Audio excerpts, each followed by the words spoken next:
Good evening, welcome to Delhi focus. నేను కార్తిక్. సీఎంగా రేవంత్ రెడ్డి నెల రోజుల పాలనపై హైకమాండ్ ఆరా తీసిందా? రేవంత్ లేకుండానే సహచర మంత్రులు రివ్యూలు నిర్వహిస్తున్నారా? సీనియర్ నేతల నుంచి అధిష్టానం ఫీడ్బ్యాక్ సేకరించిందా? రేవంత్పై మంత్రులు నెగిటివ్గా ఫీడ్బ్యాక్ ఇచ్చారా? రేవంత్ దూకుడుకు హైకమాండ్ కళ్ళెం వేయబోతుందా? ఇటు రేవంత్ నెల రోజుల పాలనపై ప్రజల్లో అసంతృప్తి పెరిగిందా? కాంగ్రెస్ పాలనపై ప్రజల్లో అభిప్రాయం మారిందా? Have a look.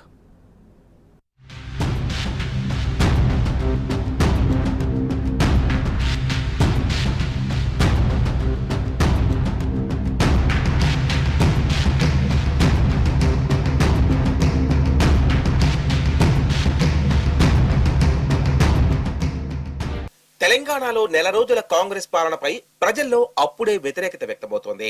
30 రోజుల్లో అధికార పార్టీ సాధించిన దానికంటే ప్రజల్లో వ్యతిరేకత మూటగట్టుకున్నదే ఎక్కువ.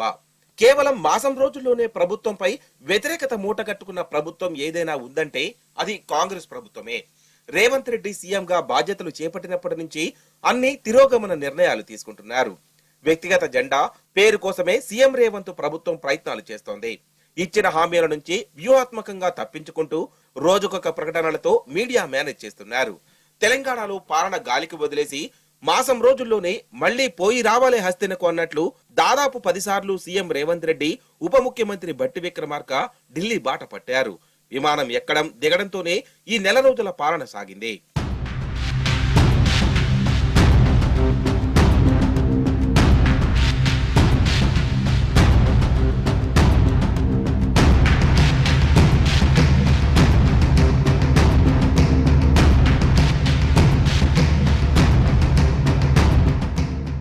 కాంగ్రెస్ ఇచ్చిన 6 గ్యారంటీలతో పాటు మొత్తం 420 హామీలను అమలు చేసేందుకు 100 రోజుల గడువుకు కౌంట్ డౌన్ వేగం పెరిగింది. అయితే 30 రోజుల్లో తెలంగాణ ప్రజల జీవితాల్లో ఏమైనా మార్పులు వచ్చాయా అంటే చెప్పుకోదగ్గ మార్పులేవీ లేవు. వెరసి రైతాంగం, యువత, మహిళలు సహా అన్ని వర్గాల్లో రేవంత్ సర్కార్ను వ్యతిరేకిస్తున్నారు. నెల రోజుల్లో ప్రగతి భవన్ పేరు మాత్రమే మార్చారు. అప్పులు, అక్రమాల, అవినీతి అంటూ ప్రజలను కాంగ్రెస్ మోసం చేసింది. గత ప్రభుత్వంపై బురద జల్లడమే పనిగా పెట్టుకుంది. రాష్ట్రంలో కాంగ్రెస్ అధికారంలోకి వచ్చిన తర్వాత రైతు బంధు బంద్ అయింది. కరెంటు కోతలు మొదలయ్యాయి. ఆసరా పింఛన్ అటకెక్కింది. బీసీ బంధు పక్కకు పోయింది. దళిత బంధు దళితుల గడప దాటిపోయింది. అంతేకాదు ప్రభుత్వం ఎంతో గర్వంగా చెప్పుకుంటున్న మహిళలకు ఉచిత బస్సు ప్రయాణంతో బస్సుల్లో మహిళలు సిగపట్లు పడుతున్నారు. నెల రోజుల్లో ఆర్టీసీకి ఆక్యుపెన్సీ పెరిగింది, కానీ ఆదాయం మాత్రం భారీగా పడిపోయింది. రద్దీకి తగ్గ అదనపు బస్సులు వేయకపోవడంతో సీట్లు దొరక్క రన్నింగ్ బస్సుల్లోనే మహిళలు గొడవలు పడుతున్నారు. మెగా డిఎస్సి ఊసేలేదు. గ్రూప్ 4 ఎగ్జామ్ వాయిదా పడింది. ఇటు కొత్త ఉద్యోగాల భర్తీ చేయకుండా ప్రభుత్వం టీఎస్పీఎస్సీని ప్రక్షాళన చేస్తున్నామని చెబుతూ నిరుద్యోగులను మోసం చేస్తోంది కాంగ్రెస్ ప్రభుత్వం. నెల రోజుల పాలనలో మళ్లీ తెలంగాణలో క్రాప్ హాలిడేలు వచ్చాయి. పంట పెట్టుబడి సాయం లేక కరెంటు కోతలు మొదలు కావడంతో రైతులు ఆవేదన వ్యక్తం చేస్తున్నారు. ఇటు అగ్రికల్చర్ భూములను హైకోర్టుకు కేటాయిస్తూ ప్రభుత్వం విధానాన్ని తెరమీదికి తీసుకొచ్చింది. ప్రభుత్వ తీరును నిరసిస్తూ అగ్రికల్చర్ విద్యార్థులు ఆందోళన వ్యక్తం చేస్తున్నారు. ఇటు సమస్య పరిష్కారం కోసం ప్రజాభవన్ ముందు ప్రజలు బారులు తీరుతున్నారు. మండు టెండర్లో కూడా లైన్లలో నిలబడుతున్నారు.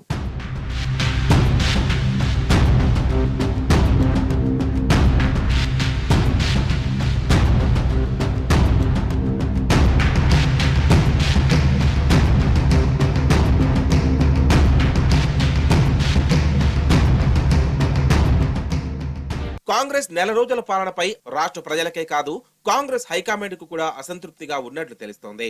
నెల రోజుల్లో సీఎం రేవంత్ సాధించిన విజయాల కంటే ప్రతిపక్షాన్ని ఎదుర్కోవడంలో పూర్తిగా విఫలమయ్యారని హైకమాండ్ గుర్తించింది. ఎన్నికల ముందు చేసిన పీఆర్ స్టంట్స్ అధికారంలోకి వచ్చిన తర్వాత కూడా చేయడంపై కొంత ఆగ్రహంగా ఉన్నట్టు తెలుస్తోంది. అటు ప్రధాని మోదీని కలిసిన తర్వాత నిర్వహించిన ప్రెస్ మీట్ లో కూడా తెలంగాణ రాష్ట్ర అప్పులపై ప్రధాని మోదీకి ఫిర్యాదు చేయడంపై సోనియా గాంధీ గుర్రుగా ఉన్నట్టు తెలుస్తోంది. పోల్ మేనేజ్మెంట్ చేసినట్లు పాలనలో కూడా మేనేజ్మెంట్ చేయడం వల్ల ప్రజల్లో వ్యతిరేకత వస్తుందని సున్నితంగా హెచ్చరించారట.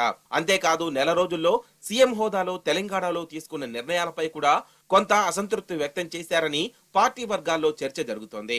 రేవంత్ పాలనపై అధిష్టానం కూడా ఆరా తీసినట్టు తెలుస్తోంది. కాంగ్రెస్ పాలనపై నెల రోజుల్లో జనం ఏమనుకుంటున్నారు, సీఎం పరిపాలన తీరు ఎలా ఉంది అనే కీలక అంశాలపై నివేదికలు తీసుకున్నట్లు గాంధీ భవన్ లో చర్చ జరుగుతోంది. అందులో భాగంగానే తెలంగాణ కాంగ్రెస్ ఇన్ఛార్జ్ మాణిక్యం ఠాగూర్ ను మార్చి దీప్ దాస్ మున్షీని నియమించారని లీడర్లు చెప్పుకుంటున్నారు. ఇటు పాలనలో సీఎం మంత్రుల మధ్య గ్యాప్ ఉన్నట్లు కూడా అధిష్టానం గుర్తించిందని కాంగ్రెస్ వర్గాలంటున్నాయి. రేవంత్ తీరుపై మంత్రుల నుంచి ఒక్కొక్కరిని పిలిచి మాట్లాడి నివేదికలు తీసుకున్నట్లు కూడా చర్చ నడుస్తోంది. సీఎం రేవంత్ ను పక్కన పెట్టి అధిష్టానం మంత్రులతో రివ్యూలు చేయడంపై కూడా రాజకీయ వర్గాల్లో ఆసక్తి పెరిగింది.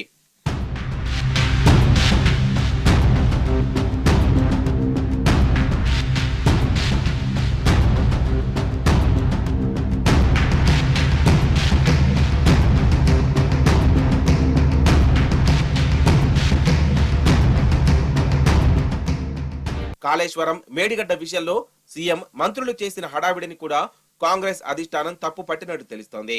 అసెంబ్లీలో శ్వేతపత్రాల పేరుతో చేసిన హంగామా, దానిని ప్రతిపక్షాలు ఇచ్చిన కౌంటర్లను ఎదుర్కోవడంలో తడబడిన తీరుని కూడా, అటు అసెంబ్లీలో నిరుద్యోగ భృతిపై ఉప ముఖ్యమంత్రి బట్టి చేసిన కామెంట్స్ తో పార్టీ డిఫెన్స్ లో పడడంపై అధిష్టానం పీల్చి చివాట్లు పెట్టిందని ఢిల్లీ వర్గాలు చెబుతున్నాయి. ఇటు సోనియా, ప్రియాంక గాంధీ తెలంగాణ నుంచి పోటీ చేస్తారని కూడా ప్రచారం చేస్తుండటంపై అధిష్టానం సీరియస్ అయిందని, తమ ఆదేశాలు లేకుండా ఇష్టానుసారంగా కామెంట్ చేస్తే చర్యలు తప్పవని హెచ్చరించినట్లు పార్టీలో గుసగుసలు వినిపిస్తున్నాయి. ఇటు సీఎం రేవంత్ కు అధిష్టానం ఫ్రీ హ్యాండ్ ఇవ్వడంపై కొంతమంది సీనియర్ మంత్రులు అభ్యంతరం చెప్పినట్లు ఢిల్లీ వర్గాలు చెబుతున్నాయి. రేవంత్ తీరు వల్ల రాష్ట్రంలో కాంగ్రెస్ గ్రాఫ్ నెల రోజుల్లోనే భారీగా పడిపోయిందని, ఇదే కొనసాగితే వచ్చే పార్లమెంటు ఎన్నికల్లో పార్టీకి నష్టం కలుగుతుందని మంత్రులు, కొంతమంది సీనియర్ నేతలు హైకమాండ్ కు రిపోర్ట్ ఇచ్చినట్లు కూడా చర్చ నడుస్తోంది. సీఎం తన వ్యక్తిగత అభిప్రాయాలను ప్రభుత్వ అభిప్రాయాలుగా టీవీల ముందు చెప్పడం కూడా ప్రభుత్వంపై వ్యతిరేకత పెరగడానికి మరో కారణంగా వివరించారు.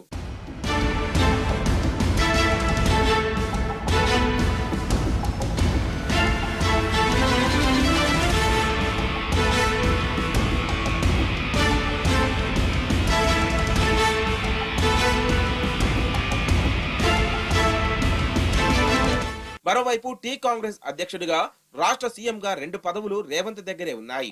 ఇప్పటికే కీలక మంత్రి పదవులు ఆయన దగ్గరే ఉన్నాయి. గత ఎన్నికల్లో పోటీ చేసిన ఓడిపోయిన నేతతో పాటు అసెంబ్లీ సీటు దక్కని సీనియర్ నాయకులు ఇప్పుడు టీపీసీసీ చీఫ్ పదవిపై ఫోకస్ పెట్టారు. రేవంత్ రెడ్డిని టీపీసీసీ చీఫ్ నుంచి తప్పించి తమకు ఇవ్వాలని చాలా మంది నేతలు అధిష్టానం దగ్గర లాబింగ్ చేయడం ప్రారంభించారు. ఇలాగే జోడు పదవులు రేవంత్ దగ్గర ఉంటే పార్టీలో విభేదాలు భగ్గుమనే ప్రమాదం ఉందని గ్రహించిన అధిష్టానం టీపీసీసీ అధ్యక్షుడి ఎంపికపై కసరత్తు మొదలు పెట్టినట్టు తెలుస్తోంది.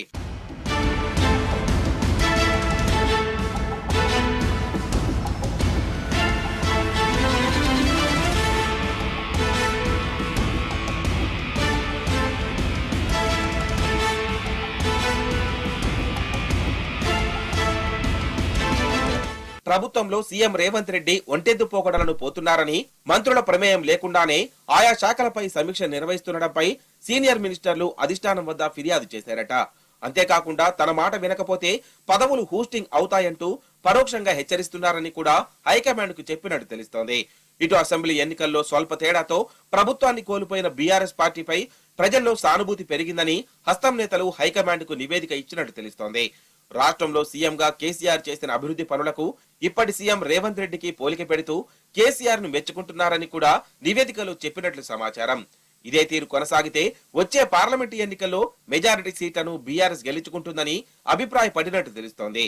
ఇటు నెల రోజుల పాలనకే పరిపాలన ఇంత దారుణంగా ఉంటే 5 ఏళ్ల పరిస్థితి ఎలా ఉంటుందోనని ప్రజలు ఆందోళన వ్యక్తం చేస్తున్నారు.